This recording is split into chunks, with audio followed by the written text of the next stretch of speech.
Sir sir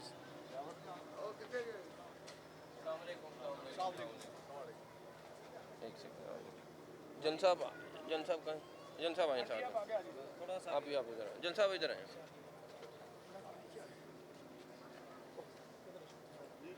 ji ji please sir please. आ जाएंगे। बिस्मिल्लाहिर्रहमानिर्रहीम।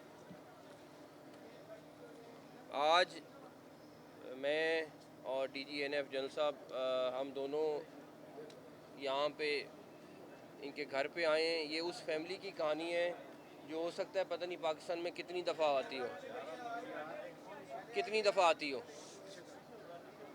ये 5 लोग उम्रे के लिए सऊदी अरेबिया गए और उस दौरान एयरपोर्ट के ऊपर एक पूरा गैंग था जिसने इनका बैग का टैग चेंज कर लिया और जो ड्रग्स से भरा हुआ बैग था वो इनके नाम का टैग कर दिया। ये जब बेल्ट से अंदर चला जाता है और अंदर जाके जब वो जहाज़ में लेके जा रहे थे उस टाइम वक्त की बात है। और उसके बाद जब सऊदी अरेबिया गए और वो बैग पकड़ा गया तो इन पांचों फैमिली मेम्बर्स को उन्होंने डेफिनेटली एक ड्रग्स का 2 kg आइस थी उसमें, तो उन्होंने उसी तरह ट्रीट करना था। उसके बाद DGNF ने 48 घंटे और इनकी टीम ने में उस केस को सॉल्व किया। उसके बाद सऊदी अथॉरिटीज़ के साथ उन्होंने रब्ता किया और उनको कन्विंस करना एक बहुत मुश्किल काम था बिकॉज ये बड़ा कॉम्प्लिकेटेड सा केस था। आ जाए आप यहाँ। तो मैं चाहूँगा पहले DGNF थोड़ा सा आपको इसके बारे में बता दें और उसके बाद आप इनसे खुद सुने कि इनके साथ किस तरीके से इन्होंने मुसीबत के वो दिन गुजारे, किस तरीके से अल्लाह ताला ने इनकी मदद की और किस तरीके से उसके बाद ANF की टीम DGNF इनको पाकिस्तान वापस लेके आए। ये एक बहुत बड़ा वाक़या है और मेरा ख़्याल है कि और हमने फ़ैसला किया इंटीरियर मिनिस्ट्री ने कि जितने लोग जिन्होंने इसके ऊपर काम किया है उन सबको हम अवार्ड के लिए नॉमिनेट करेंगे इंशाल्लाह ताला। इसकी थोड़ी सी समरी जो है वो जनरल साहब आपको पहले बताएंगे। जनरल साहब बिस्मिल्लाहिर्रहमानिर्रहीम। ये 23 दिसंबर का वाक़या है जिसमें सऊदी अरब की फ़्लाइट पे बेटा बैठ जाओ। जी, ये 23 दिसंबर का वाक़या है जिसमें यहाँ से जद्दा की फ़्लाइट लाहौर से उसके बीच में एक ग्रोह जिन्होंने इस मासूम फैमिली का बैग जमा होने के बाद उसको टैग को रिमूव करके उसके अंदर 2 किलो आइस का बैग उसके ऊपर वो टैग लगाया और इस तरह ये यहाँ से ड्रग को स्मगल करके जद्दा पहुँचाना चाहते थे। उसके बाद जो ही हमें इतला मिली हमने उसमें मशकूक अफराद को जहाज़ से उतारा, इन्वेस्टिगेट किया और उसकी बेस पे हमने सऊदी अरब से ये इंटेलिजेंस इंफॉर्मेशन शेयर की, जिसकी वजह से बाद में जब उन्होंने इस फैमिली से रब्ता किया तो हमने उनको ऑलरेडी एक इन्फॉर्मेशन दी हुई थी। उसका फ़ायदा ये हुआ कि हमने उनको उसका सोर्स, उससे लिंक जो पूरा ग्रोथ था जिसमें 9 अफराद शामिल थे, जिसमें सर्विसेज स्टाफ के लोग कुछ थे और कुछ लाहौर के अंदर एक प्राइवेट वर्कशॉप जहाँ पे ड्रग्स सप्लाई की गई थी, उस पूरे ग्रोह को हमने उस 48 घंटे के अंदर अंदर गिरफ़्तार किया और वो तमाम शवाहिद, वो तमाम सबूत वो हमने जब सऊदी गवर्नमेंट को दिए उसके बाद वो इस नतीजे पे पहुँचे कि ये बेगुनाह फैमिली है और इस वजह से सिर्फ 48 घंटे के अंदर अंदर इनको इमीडिएट रिलीफ दी गई। उसके बाद उनका अपना जो प्रोसेस था उसको रिज़ॉल्व करके आज ये फैमिली यहाँ पे मौजूद है।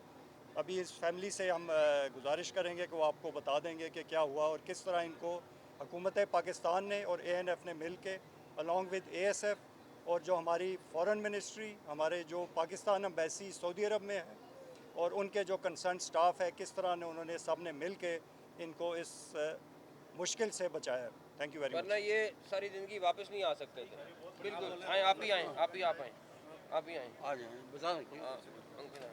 अभी आप ही आए। ये सब पहले आप ही आप बताएं। बताएं। मैं बहुत शुक्रगुज़ार हूँ अपनी हुकूमत के ANF वालों के और हमारे DG साहब की। उन्होंने हमारी बहुत मेहनत कोशिशें की हैं और हमें निकालने के लिए बहुत मुश्किल हालात थे हमारे बहुत मुश्किल हालात थे। बड़ी मुश्किल से हमने वो टाइम गुजारा, वो हमें पता है और अल्लाह जानता है।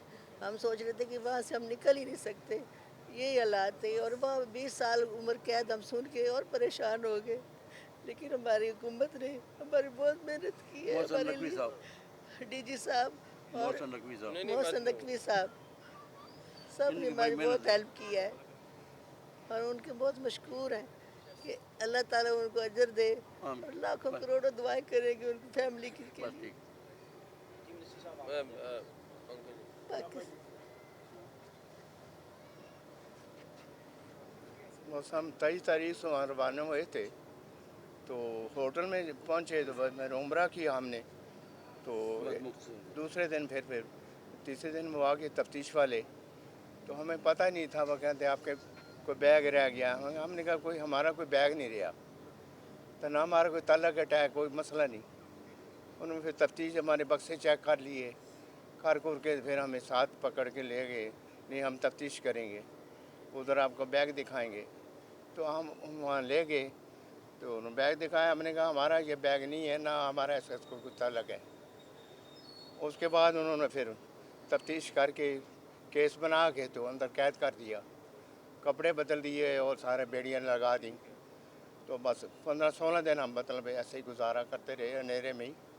तो क़यामत आ रही थी हम पे। आप भी बोलेंगे कुछ? तो मौसम साहब नकवी साहब की मुझे मेहरबानी ज़बरदस्ती से जद्दा दोबारा ले गए और तामन वहाँ से पे मुझे हुकूमत की सारा तरफ दिन से उन्होंने रखा। ये हमें रिलीफ मिला। मैं इस टाइम मुझे सारी वहाँ बैठा के रखा सारा दिन।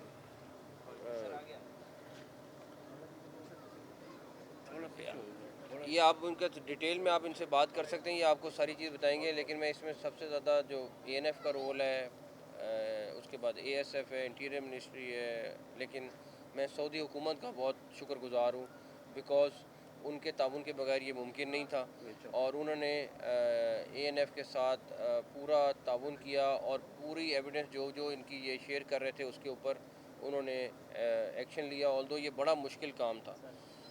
दूसरी तरफ अब एएनएफ जो है इंशाल्लाह ताला आपको अगले आने वाले दिनों में ड्रग्स के खिलाफ जो उन्होंने क्रैकडाउन शुरू किया है उसका आपको बहुत मैसिव किस्म का जो क्रैकडाउन है उसके रिज़ल्ट आपको जल्द नज़र आएंगे। डीजी साहब खुद उसको पर्सनली मॉनिटर कर रहे हैं और आपको इसके ऊपर इंशाल्लाह अगले 2-3 माह के अंदर बहुत बड़े नताइज नज़र आएंगे। जी मिनिस्टर आदम साहब ये बताइएगा कि ऐसे बहुत सारे केसेस जो हैं वो एएनएफ डील करती है। ये स्पेसिफिकली एक एग्जांपल है जिसमें मिनिस्ट्री ऑफ इंटीरियर ने बहुत बड़ी एफर्ट की और इन 5 लोगों को सऊदी अरब से वापस लेके आई। ये बताइएगा कौम को कि इस हवाले से दीगर ममालिक के अंदर जो पाकिस्तानी हैं नजायज़ तौर पर जो पकड़े गए हैं ड्रग केसेस में, उस हवाले से इंटीरियर मिनिस्ट्री कितनी एफर्ट है? अभी हमने थोड़ी देर पहले एक और केस डिस्कस किया जो हमारे इल्म में, अगर हमारे इल्म में कोई ऐसा केस आएगा जहाँ पे हमें ये पता चलेगा कि कोई मासूम पकड़ा गया है, एक इसी तरह अब गैंग बन गए हैं जो लोगों को उम्रे का, ये मैं प्लीज़ लोगों को कह रहा हूँ कि जो मुफ्त में उम्रा कराते हैं या आपको मुफ्त पे ट्रिप पे भेजते हैं, खुदारा वो देख के कि हमारा एक साथ बैग ले जाएं। एक श्रीलंका में खातून है, हमारी बूढ़ी खातून है, और वो उन्होंने कहा हम आपको उम्रे पे लेके जा रहे हैं। मुझे अभी जब मैं लास्ट टाइम श्रीलंका में था तो उन्होंने बताया, उसको उन्होंने एक बैग दे दिया और वो वहाँ पे गई है उम्रा करने, लेकिन वो पहुँची श्रीलंका, उसको क्या पता था बेचारी को कि क्या है क्या नहीं, और वहाँ पे वो पकड़ी गई। इंशाल्लाह इस तरह के बहुत केसेस हैं, हम उनको मिल के इंशाल्लाह ताला उनको लोगों को वापस लाएंगे। सर ये बहुत अच्छा स्टेप लिया है वजारत दाखिला ने और एंटी नारकोटिक फोर्स ने, वरना आज शायद ये हमारे दरमियान यहाँ पर खड़े होकर प्रेस कॉन्फ्रेंस ना कर रहे होते जो सऊदी अरब का कानून है। लेकिन सर एएनएफ की अगर कारकर्दगी की बात करें तो एक महदूद वसाइल में पूरे पाकिस्तान में इनके पास टोटल 4300 के करीब अमला है। तो आप नहीं समझते कि मंशात को अगर मुकम्मल जड़ से उखाड़ना है तो एएनएफ की जो स्ट्रेंथ है वो बढ़ाई जाए, उनके जो मुलाजिम है उनकी तादाद बढ़ाई जाए? बिल्कुल एग्री करता हूँ। 3000 की फ़ोर्स के साथ आप पूरे पाकिस्तान में इतने बड़े माफिया के साथ, इतने बड़ा आपके सामने इस टाइम हर गांव में ड्रग्स पहुंची हुई है, तो लड़ाई नहीं कर सकते 3000 की फ़ोर्स के साथ। तो उसके ऊपर हमने ऑलरेडी वर्किंग कर ली है। इंशाल्लाह ताला हम प्रपोजल फ्लोट कर रहे हैं, तो आपको रिज़ल्ट मिलेंगे इंशाल्लाह। सर ये फैमिली के लिए आपने जो काबिज़ें की हैं मुकाबले स्टाइशन, आप मनावा देख लें, टियारा देख लें, आप मनियाला देख लें और टियार गाँव, जहाँ पे ड्रोन के ज़रिए दूसरे ममालिक में मंशियात जारी है, उस पर भी कोई क्रैकडाउन होना चाहिए। ऑलरेडी हो रहा है। आपको डीजी साहब किसी वक्त डिटेल में ब्रीफ कर देंगे, लेकिन ऑलरेडी मैसिव स्केल में क्रैकडाउन हो रहा है। हो सकता है कुछ चीज़ें आपको सामने ला रहे हो, कुछ चीज़ें इसलिए भी नहीं आ रही बिकॉज हम बड़े गैंग्स के पीछे जा रहे हैं। इंशाल्लाह ताला आपको रिजल्ट मिलेगा। इसमें सर एक